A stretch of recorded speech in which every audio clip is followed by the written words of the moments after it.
వేసుకోలేదు, పౌడర్ కూడా అక్కడక్కడ అద్దేశాను. పాస్టర్ గారు ఏంటో చర్చి ఎంత దూరం కట్టారు, కొంచెం దగ్గర కట్టినా బాగున్నారు. ఏంటో టైం 8 గంటల నుంచి 9 గంటల వరకు చర్చి పెడితే బాగుంటుంది కదా. 8 నుంచి 11 వరకు ఎవరు కూర్చుంటారు? చాలా బిజీగా ఉంటాను నేనైతే. ఏ రాయిగా వస్తున్నా బాయ్.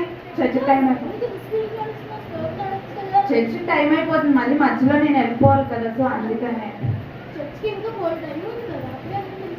నాకు ఆఫీస్ లో చాలా వర్క్ ఉంది. సో అందుకనే బయట వెళ్ళిపోతున్నాను. వాక్యం మధ్యలోనే వెళ్ళిపోతాను. ఎందుకు అలాగే ఆగిపోయాను? పడిపోయింది తర్వాత ఎదుర్కొన్న టైం లేదు. దేవుడు ఏం చెప్పాడు తెలియదు చెప్తాను. దేవుడు ఏం చెప్పాడంటే కష్టపడేవారినే దేవుడు ఇష్టపడే దేవుడు.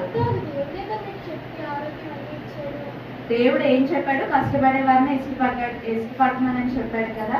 సో నేను కష్టపడుతున్నాను కాబట్టి చర్చికి రాకుండా లేను కదా, ఇలాగ వచ్చి అటెండెన్స్ వేసి వెళ్ళిపోతున్నాను కదా.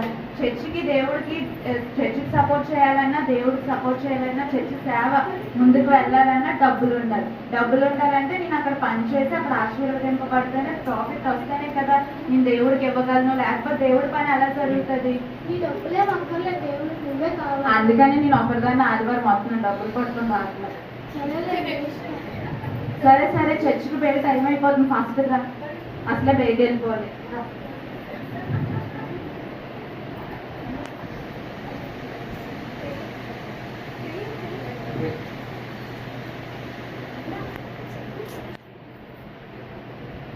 వందనాలు స్తోత్రాలు చెల్లించుకుంటున్నాం ప్రభా.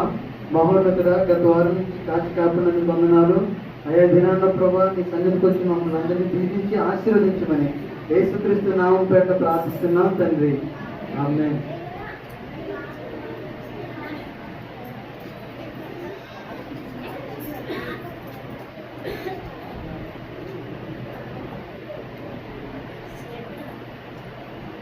వాక్యం చదువుకున్నాం. యెహోవా నా కాపరి, నాకు లేమి కలగదు. పచ్చిగల చోట్ల శాంతికరమైన జన్మల యొక్క ఆయన నడిపిస్తున్నాడు. హల్లెలూయా. కాబట్టి దేవుడు ఈ దినమంతా కూడా మనందరూ దీవించి ఆశీర్వదించాడు. మళ్ళీ మనందరం కూడా ఆరాధనలో కలుసుకోవడానికి అందులో సహాయం చేసినందుకు దేవుడు వందనాలు చెల్లిస్తున్నాం. హల్లెలూయా.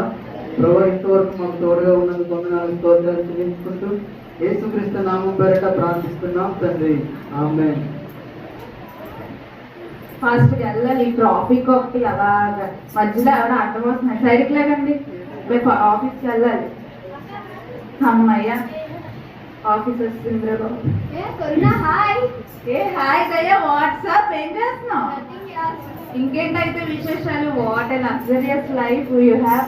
నువ్వేమేసి ఇన్ని బంగ్లాలు, ఇన్ని కార్లు, బెంచ్ కారు మీద వస్తున్నావు, మంచి జ్యువెలరీ వేసావు, నీకేం చెప్పు? ఎలా ఉంది ఫ్యామిలీ మొత్తం? చాలా బాగుంది. మీ ఫ్యామిలీ ఎలా ఉంది? మా ఫ్యామిలీ కూడా మొత్తం బాగుంది. ఇంకేంటైతే? ఇంకేం చెప్తాం, ఇంట్లో చాలా ఫైనాన్షియల్ ప్రాబ్లమ్స్ ఎక్కువైపోయాయి. కార్ ఈఎంఐస్, మొన్న ఫ్లాట్ కూడా తీసుకున్నాను. ఎవరు తీసుకోమని? నువ్వేం బాగానే చెప్తావు, బంగ్లాలో ఉంటావు కాబట్టి. ఆ రెంటింట్లో ఉండలేక ఫ్లాట్ తీసుకున్నాను. దానికి ఫైనాన్షియల్ ప్రాబ్లమ్స్ ఈఎంఐస్ చాలా ఎక్కువైపోయాయి. అసలు ఏం చేద్దాంలో అయితే కదా, నీకు అది చెప్పాలిరా. చెప్పురా. మన ఇద్దరం ఫ్రెండ్స్ కదా, స్టార్టింగ్ నుంచి ఒకేలా కష్టపడుతున్నాం కదా. అవును, మన ఇద్దరం కష్టపడ్డాం కాబట్టి ఈ ఆఫీస్ ఇంత డెవలప్ అయింది, ఇంతమంది ఎంప్లాయీస్ ఉన్నారు. అదే రా నేను చెప్తున్నాను, నువ్వు నేను 50-50 షేర్ చేసుకున్నాను. వాట్? ఇదేమో 50-50 బిస్కెట్ ప్యాకెట్ అనుకున్నావు ఏంటి షేర్ చేసుకోవడానికి? 50-50 షేర్ చేయాలా? నీకు నేను షేర్ చేయాలా? నాది 60%. ఫస్ట్ ఐడియా ఇచ్చిందే నేను. కష్టం అంతా నేను పడుతున్నాను. నేను కష్టపడట్లేదా? నువ్వు కష్టపడట్లేదు. ఏదో వారానికి ఒకసారి వచ్చి చూసి వెళ్ళిపోతాను. ప్రతిరోజు వస్తున్నాను. ఎంప్లాయీస్ కి నేను జాబ్ ఇప్పించి మొత్తం అన్ని చేస్తున్నాను. కష్టం అంతా నేను పడితే ప్రాఫిట్ నీకు ఇవ్వాలా? అయితే నా వ్యాపారంలో సగ భాగం నాకు ఇచ్చాను, నేను వెళ్ళిపోతాను. నీ షేర్స్ ఎవరు కావాలి తీసుకో. నువ్వు రిజైన్ చేయడం ఎలా చేస్తావు నేను చూస్తాను. నువ్వు రిజైన్ చేయడం కాదు, నేనే రిజిగ్నేషన్ లెటర్ ఇస్తాను, వెళ్ళిపో. సరేనా? నీ పతనం నా చేతుల్లోనే ఉంది. బోల్ మందిని చూసాను.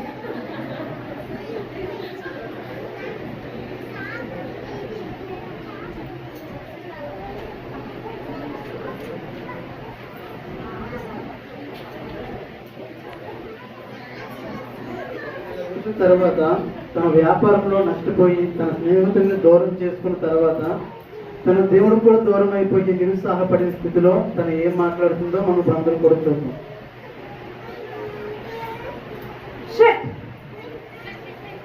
అన్ని కోల్పోయాను, ఆస్తులన్నీ పోయాయి, అందరూ నన్ను మోసం చేశారు. ఇప్పుడు నాకు దిక్కెవరు? నేను నమ్మకున్న స్నేహితులు నన్ను విడిచిపెట్టారు. ఇప్పుడు నాకు దిక్కెవరు? నేను చెప్పాను కదా ఆ రోజు నీ పట్నం నా చేతుల్లోనే ఉందని. నువ్వు ఇలా అనుకుంటున్నావు నేను ఇప్పుడు కోల్పోయానని చెప్పి. దేవుడు నాకు తోడుగా ఉన్నాడు, నాకు రెండెంతలుగా ఇవ్వతాడు. దేవుడు దేవుడు అని చెప్తావు కదా, ఏ దేవుడు నీ దేవుడు ఏ సహాయం చేస్తాడు చూపించు. నిజమే కదా, నువ్వు నాకు ఏ సహాయం చేసావు? నీ చిన్నప్పటి నుంచి నీ అంత భయభక్తులు కలిగి ఉన్నాను. నీ సేవకు నేను చాలా ప్రోత్సహించాను. నువ్వు నాకు ఏం సహాయం చేసావు? నాకు దిక్కెవరు? ఆస్తులన్నీ కోల్పోయాను, స్నేహితులు విడిచిపెట్టారు, బంధువులు విడిచిపెట్టారు. నువ్వు నాకు ఏం చేసావు? నేను ఇంకెప్పుడు నీ సన్నిధికి రాను. నువ్వు దేవుడని ఇంకెప్పుడు ఆరాధన చేయను. నిన్ను నమ్మి నేను చాలా మోసపోయాను.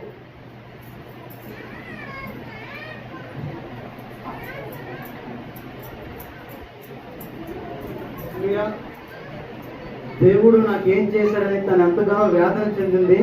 దేవుడు నాకేం చేశాడనే ముందు ఒకసారి మనం ఆలోచించాలి, దేవుడు కొరకు మనం ఏం చేస్తామని.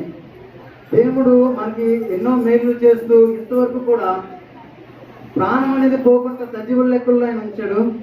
ఎంతో మంది అనేక వ్యాధుల చేత రోగాల చేత మరణిస్తున్నప్పటికీ దేవుడు రక్షణ అనే ఒక మంచి వరాన్ని ఇచ్చి మనందరినీ కూడా రక్షించుకున్నాడు. అయినప్పటికీ కూడా ఆ రక్షణ అనేది మనం మర్చిపోయి ఏం చేస్తున్నామంటే దేవుడు ఇచ్చిన ఆశీర్వాదం అంటే ఆయన ఇచ్చిన దీవెనలు పట్టుకొని వాటి వెంబడి వెళ్ళిపోతూ దేవుని విడిచిపెట్టి ఆస్తి సంపాదించాలి, వ్యాపారం చేయాలి, ధనం సంపాదించాలి, ఎంతో మంది వాటి వెంబడి కొడుతున్నారు కానీ దేవుణ్ణి వదిలేస్తున్నారు. ఒక్క ఆదివారం కూడా మందిరానికి రాని వారు అనేక మంది ఉన్నారు. హల్లెలూయా. ఎంతమంది అయితే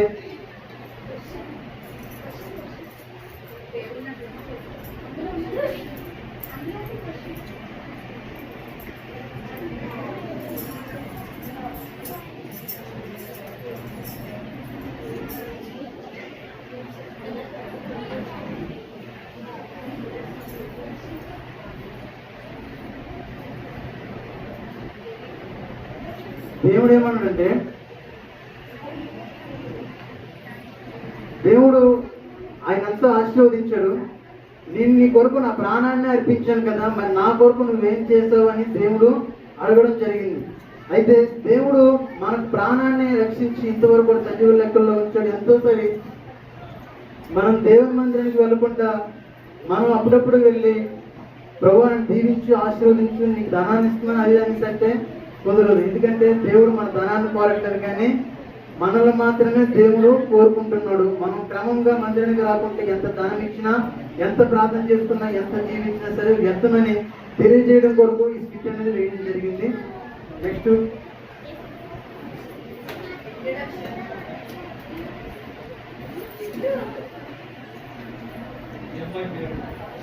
ఈ అమ్మాయి పేరు తెరీసా. ఈమె ఒక మధ్య తరగతి కుటుంబీకురాలు. ప్రస్తుతం ఒక ఉద్యోగం చేస్తుంది, అందులో కూడా స్థిరత్వము ఉండదు. ఈ రోజు నుంచి టైం అయిపోతుంది రా బాబు, అన్నిటికి టైం సెట్ చేసుకోవాలి. ప్రతి దానికి సమానంగా టైం, దేవుడికి, ఫ్యామిలీకి, ఫ్రెండ్స్ కి, అందరికి రోజు సమానంగా టైం సెట్ చేసుకోవాలి బాబు. ఎలా టైం సెట్ చేసుకోవాలి నాకు తెలుసు కానీ నువ్వేం చెప్పక్కర్లేదు. పక్కలే అది కాదు, సండే కదా చర్చ్కొస్తావా? చర్చా? సరేలే చూద్దాం. సరే వస్తానులే, ఇంట్లో చేస్తా. గుర్తుందా? బయటికి వెళ్దాం అన్నాం కదా, పద పద. చర్చ్ రోజు ఉంటుంది, ఫ్రెండ్స్ తో ఎప్పుడప్పుడో బయటకు వెళ్తావు. నువ్వు నాకు చెప్పేది ఎక్కడ ఎలా ఉండదు నాకు తెలుసు కానీ వెళ్ళు. సెల్ఫీ తీసుకుందా.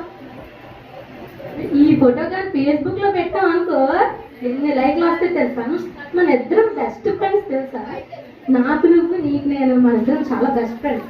నాకు ఏ హెల్ప్ వచ్చినా నువ్వు సహాయం చేయాలి, నీకు ఏది వచ్చినా నేను సహాయం చేస్తాను అన్నమాట. పద అలా షాపింగ్కి వెళ్దాం. చూడే అక్కడ చూడు, సమంత సిల్వర్ శారీ కట్టింది కదా, చూసావా?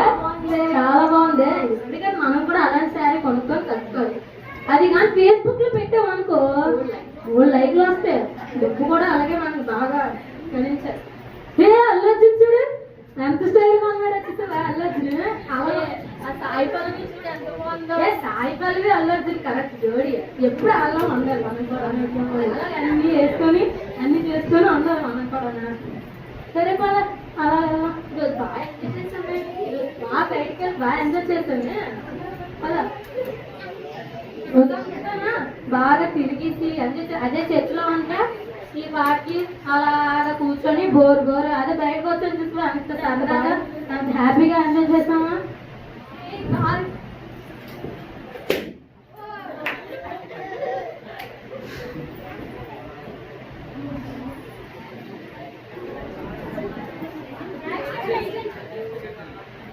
వీరు దేవుని మందిరాన్ని విడిచి దేవుని మందిరానికి రమ్మంటే రాకుండా లోక స్నేహితులతో కలిసి ఆ లోకంలో ఎంజాయ్ చేయడం కోసం బయటకు వెళ్ళడం వలన తనకి యాక్సిడెంట్ అయ్యింది.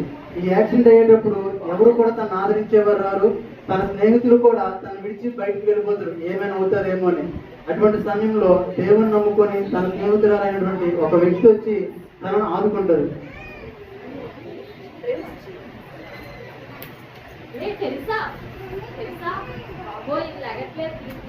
పోలీసులు నా దగ్గరికి వస్తారేమో. అమ్మో నేను వెళ్ళిపోతాను.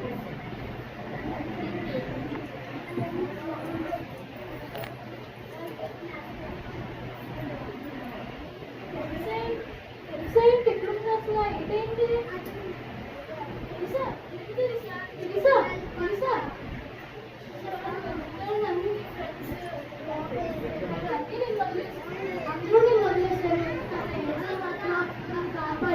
హాస్పిటల్ తీసుకొచ్చారు. నాకేమైంది అసలు? నేను ఎక్కడున్నాను? నేను చెప్తాను విను. దేవుడు సన్నిధి కాదని, దేవుడు కాదని లోక స్నేహాలకి వెళ్ళిపోయి లోకంగా తిరగడానికి వెళ్ళావు. అప్పుడు నీకు యాక్సిడెంట్ అయింది. నువ్వు ఎంతగానో నమ్ముకున్న నీ స్నేహితురాలు నేను కాపాడుతుందా, తనకి ఎక్కడైనా ఆపద వస్తుందని వెళ్ళిపోయింది. కానీ నువ్వు ఎప్పుడో ఒకసారి దేవుడు సన్నిధికి వచ్చిన దేవుడు మాత్రం నేను కాపాడాడు.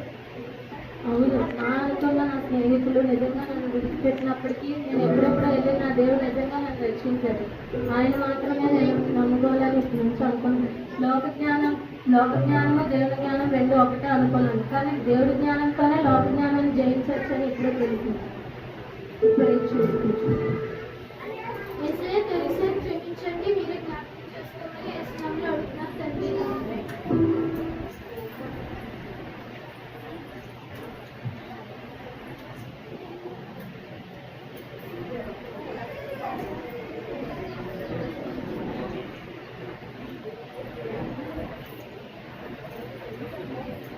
దేవుడు నీ కొరకు నేను ఎన్నో చేశాను కదా, నా కొరకు ఏం చేస్తానని అడుగుతున్నాడు. ఒకటి, నేను నీ కొరకు మరణించి నా ప్రాణాన్ని అర్పించి ఆ యొక్క పరలోక రాజ్యం నీ కొరకు ఎదురు చూస్తుంటే నీవు నన్ను ఎరిగి కూడా ఇంకా పాపంలో ఉంటూ, ఇంకా ఒక అపవిత్రతలో ఉంటూ వేషధారణ కలిగి ఉన్నావు కదా.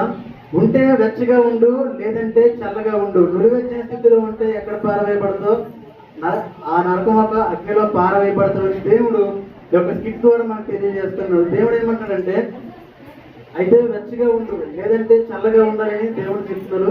అయితే మనం అనుకుంటున్నాం, నేను బాగానే ఉన్నాను కదా, ఏం అవ్వట్లేదు కదా, మా ఫ్రెండ్స్ అందరు నాతో ఉన్నారు, ఆరోగ్యంగా ఉంది, అన్ని సక్రమంగా ఉన్నాయి కదా అని అనుకుంటాం. కానీ మనం చూసేటైతే ఒక దారబంధం, చెదపట్టిన దారబంధం బయటికి చూడడానికి చాలా చక్కగా కనబడుతుంది. కానీ ఆ చెదంతా తిని తర్వాత ఏమవుతుంది, ఏదో ఒక రోజు కొలాప్స్ అయిపోద్ది. చెద మొత్తం తినడం ద్వారా ఆ యొక్క దారబంధం అనేది పడిపోద్ది. అలాగే ఈ రోజు నేను బాగున్నాను కదని ప్రతి ఒక్క వ్యవస్థ ఏమనుకుంటాడంటే, దేవుని దగ్గరికి రావడం, మరలా పాపం చేయడం, లేదంటే మందిరాన్ని ఎక్కడం, సినిమాలకు వెళ్ళడం, లేదంటే ఫ్రెండ్స్ తో ఇష్టానుసారంగా తిరగడం. ఇలా తిరిగితే ఖచ్చితంగా ఏదో ఒక రోజు శిక్ష అనేది ఉంటుంది. శిక్ష నుంచి ఎవరు కూడా తప్పించుకోలేరు. పశ్చాత్తపడి, తన వల్లే పశ్చాత్తపడి ఖచ్చితంగా దేవుడి దగ్గరికి వస్తే దేవుడు ఖచ్చితంగా సహాయం చేస్తాడు. మళ్ళా మార్పు కలుగజేసి ఆయన వద్దకు చేర్చుకుంటాడు. లేదనుకుంటే నరకానికి వెళ్ళిపోతాడని ఒక స్థితి ద్వారా తెలియజేయడం జరిగింది.